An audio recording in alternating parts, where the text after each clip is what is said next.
Hello everyone, my name is Crowe and welcome to Let's Play the deepest, darkest, shit.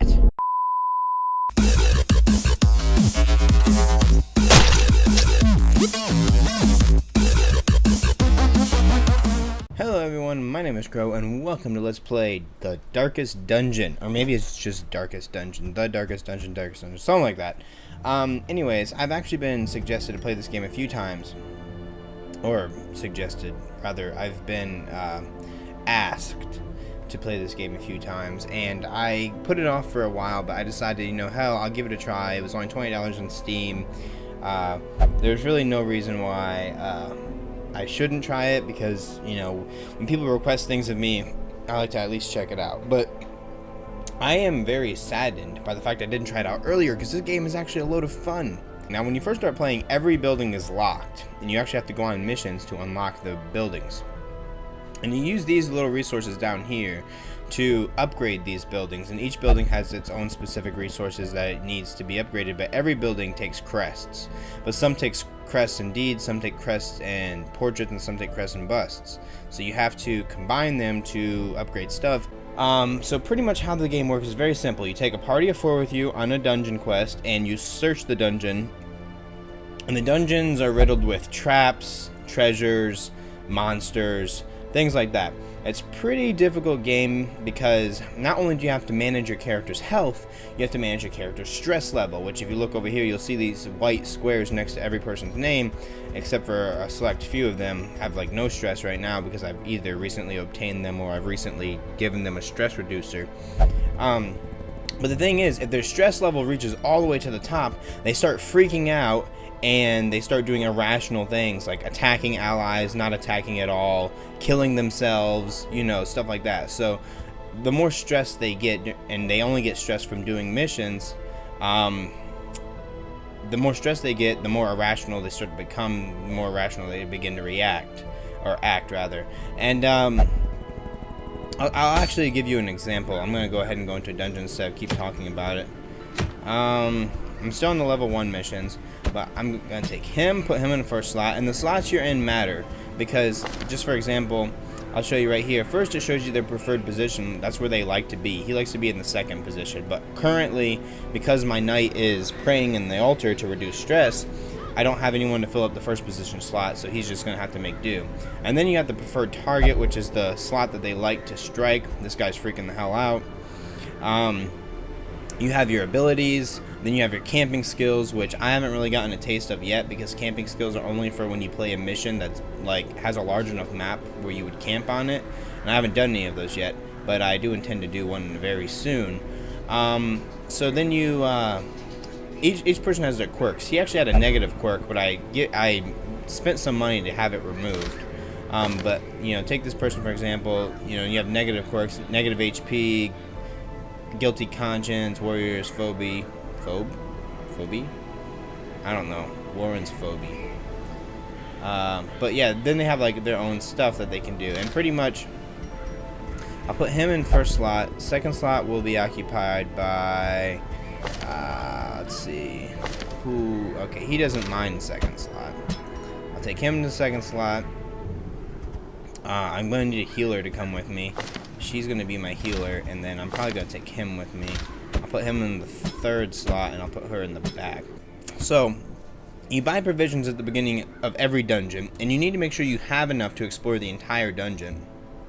You can find provisions in the middle of the dungeon, but if you leave the dungeon before you complete the main quest, which the main quest varies depending on which dungeon you go into, then your whole team that you took with you gets really stressed. So it's best to make sure you stock up enough stuff to take care of any needs that you may have throughout the time. Since this is just a small dungeon, I'm not going to take a whole lot with me, just a few basic stuff. I'll take a shovel, because a shovel allows me to either dig up graves, or I can use them to unblock stuff that's in my way, instead of having to move it with my hands, which would cause stress. And that's just one example of, the stress mechanic in this game. Getting hurt causes stress. Being in the dark causes stress. Seeing an ally get killed causes stress. If another ally is stressed out and they start like complaining about being stressed out, it stresses out everyone else. It's like the biggest drama ever. But pretty much in order to reduce stress, the only way you can actually do that must be driven back. And what better place to begin than the Shut up, I'm trying to talk. Our noble line. So the only way to reduce stress is to either for someone in your party to get a critical hit on an enemy, or for that person to kill an enemy. There's also a few abilities that can reduce stress as well, but that depends on which character you have. So right now I've got 100% in my torch. Torchlight is very important, but not necessarily because you need it to be full. You can play this game in one of two different ways. You can either keep the torch light completely well lit, which gives you increased scouting, increased monster surprise, which means if you get in an encounter, you're more likely to surprise them, which means you can throw their order out of order. Just like if they surprise you, you can get out of order too. Which means like my knight can end up in the back of the fight, and that's not what I want. But also, if your torchlight goes down all the way, you're more likely to be surprised, and your scouting is terrible, but you have a higher experience gain rate and such like that. Okay, so he's going to open it without me telling him to open it, because he has a quirk. Curious, I'm pretty sure it is. Obsessed with the acquisition of knowledge. So whenever I go up to something that has knowledge in it, good or bad, because anything can have a good or a bad effect on you when you pick it up. Oh, there's a battle. Oh, they surprised me. Yeah, well, that's for certain. I kind of jumped a little bit when they popped up. It's very rare that you get surprised when you have a torch that is that well lit. But I'm gonna go ahead and actually hands from the abyss. Throw it at him. Try to get a stun off. There we go. Noxious blast. Yeah, I'll go ahead and throw that at him. Try to blight him. Nope, he resisted it. Alright. Random the old guys up. That can make me bleed, potentially. There we are. Let's see. Mark for death. Flashbang. It does no damage, but it stuns. And it shuffles the target. Mark for death. Accuracy. It also does no damage, but it marks the target, which I'm pretty sure a marked target gets more damage dealt to it. Or I can move him a space, and I think yeah, I'll move him a space. The other two aren't really necessary right now. This is my healer, essentially, but she can do damage, but I'm actually going to try to kill this guy. That didn't work. I debuffed him, but he didn't die, unfortunately. Your bigger concern than your health is really your stress level. Like, the stress level is more likely going to cause you trouble than your health is. As the fiend falls, a faint hope blossoms. There's a couple reasons for that. One of the reasons is if your health drains, you don't automatically die. You go into a mode called Death's Door, or Death's Doorstep, which pretty much means that any hit from that point on can kill you potentially, but it isn't guaranteed. Alright, so let's see what I've got here. Disorienting Blast, Inhaling Vapors, Medicine. I'm gonna try to heal up her bleeding. It failed. It healed her a little bit, but it didn't cure her bleeding. Alright, so let's go ahead and Can of Light. I think Can of Light stuns, if I'm not mistaken. Try to kill him. There we go. Give them no quarter. And see that was me recovering a little bit of stress. Ooh, okay, he's bleeding still. Bleeding will eventually... Okay, that wasn't to hurt him, but I was to give him the debuff. I wasn't trying to do damage to him. Heal yourself. Oh, I forgot that heals everyone. I forgot her skills in the party, pretty much. Noxious Blast, try to blight him. Oh, he dodged it. Well, that's not good. Let's see what he does. He's gonna try to make me bleed. I think he's already bleeding, though. Yeah, he is. Let's see about this. Stun you a little bit, maybe. There we go. And that should give me the opportunity to kill him. Ow. I'm gonna have her heal. Since he's stunned, I'm gonna take this opportunity to heal. Because you can't heal outside of battle apart from eating food, which is why I bought all that food at the beginning. Okay, his turn's up. Oh, no, never mind. Damn, I don't know how he's dodging when he's stunned. Now I can hit him. There we go. Surges as the enemy crumbles. Ooh, an accuracy stone. +3 accuracy. Oh, minus dodge, though. Interesting. That's something you would use on someone who's in the back of the party, like a gunner or something, which I don't actually have him with me. The thing about this game is you don't really know. You can either go into a really big dungeon and have no trouble, or vice versa. You can go into a small dungeon and have the fucking worst of trouble. The thing is, when someone dies in this game, they die forever. You lose them forever, so there's no getting attached to characters. That's just the easiest way to screw everything up for everyone in the party. I'm gonna go ahead and use this. This healer heals the entire party for a small amount. Then I have another healer who heals one person for a decent amount. But they were under a little bit more stress, so I didn't want to bring them into this dungeon.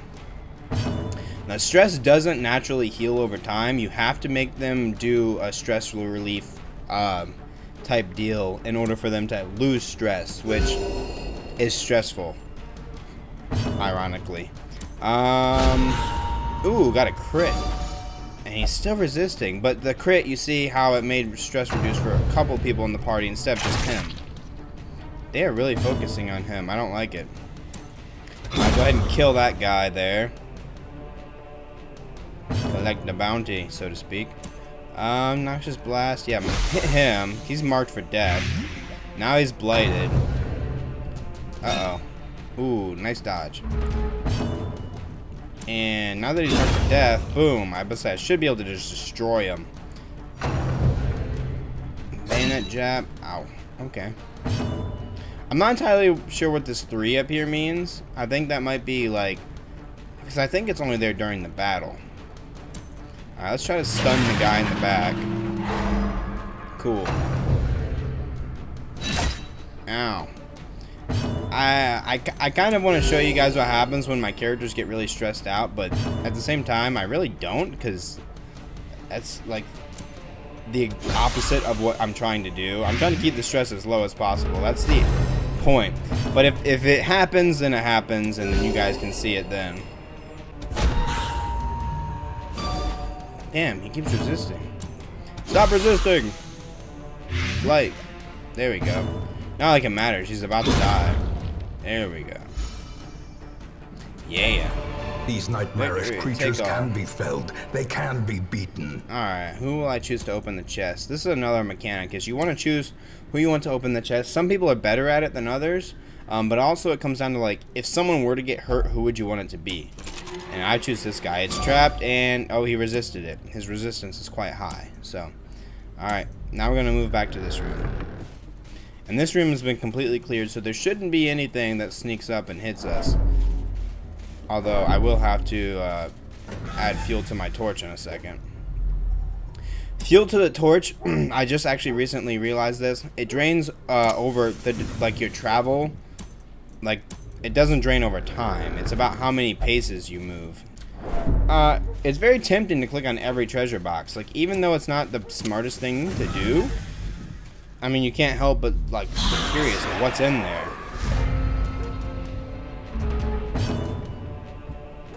I surprised them this time, which means I'm going to be going first here. Let's go with that. Boom! Wow, a 20 crit. That should heal stress like hell. Snort. He should die from stress next turn. Stun that guy in the back, hopefully. Sweet. Or did I say stress? I meant blight. He should die from blight. A powerful blow. Damn. More fucking stress relief. That's what I'm talking about. Now, I just want to point out, things never go this well. This is very does not dissuade the sharpened very blade. odd that things go this well. It's very unlikely. Okay, my guys should be asking to settle down and eat really soon. Alright, so here's a scouting mechanic, which happens randomly based on like your character's scouting level and also the scouting that's by the lamplight. And this means there's going to be a battle waiting for me in there. But to my knowledge, scouting doesn't miss anything. So these should be the only two things waiting for me on this path, which is 2 backpacks. I can't find out what the backpack or what's in them unless I actually check. And he's gonna pick it without me even telling him to. And it's gonna be trapped and he's gonna bleed. Alright, so let's go ahead and heal him up there. And move on to this room. Now, there's no potions or anything of that nature you can use to heal up, and that's what makes this game so difficult. You can't just heal up after a fight and then it's like no big deal. He's starting to get really stressed out. He's gonna start freaking out and pissing other people in my party off. That's where things really start to go downhill. Once one person hits full stress, the tide turns. Everyone starts freaking out. So I need to get over this fight over with as quickly as I can. So take out that guy. That should give him a little stress reduction. Not much, but something. Heal up. Unfortunately, healing doesn't relieve stress. Okay, that probably wasn't a very worthwhile trade. Usually you can get like a 10 or something. Reeling, about to break. He's in death's door. Selfish. Oh dear. He's gonna. Yep. Now it's gonna start chain reacting. Okay. What we need to do is focus on killing him. Kill that guy in the back. He does more damage. This woman up here is more of a support class. See if we can get a stun on him. Shit. Alright, I was trying to go for the kill, hoping he would get it, but... A hand's breadth from becoming unwound. Okay, I'm going to use it on himself. There's the 8 heal. That was a pretty good heal. Oh, he's dead. Perhaps the turning point. She shouldn't be too hard to take care of. She's gonna push him back a little bit, but that's fine because I should be able to kill her with my next couple of turns. Boom. And there's that. Victory.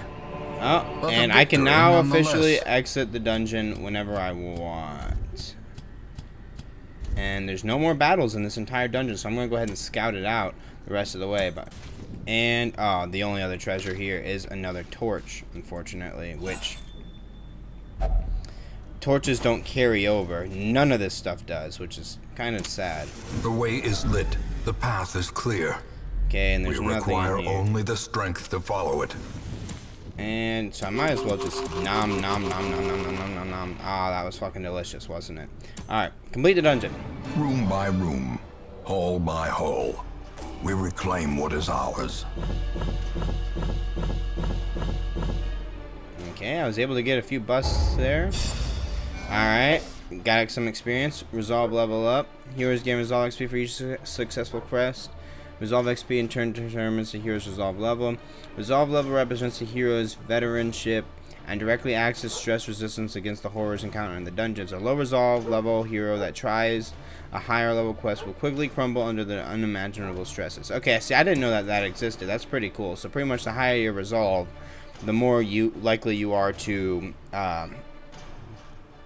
prevent stress. Unyielding, plus 10 death blow resist. Alright, that's good in case he ever gets close to dying.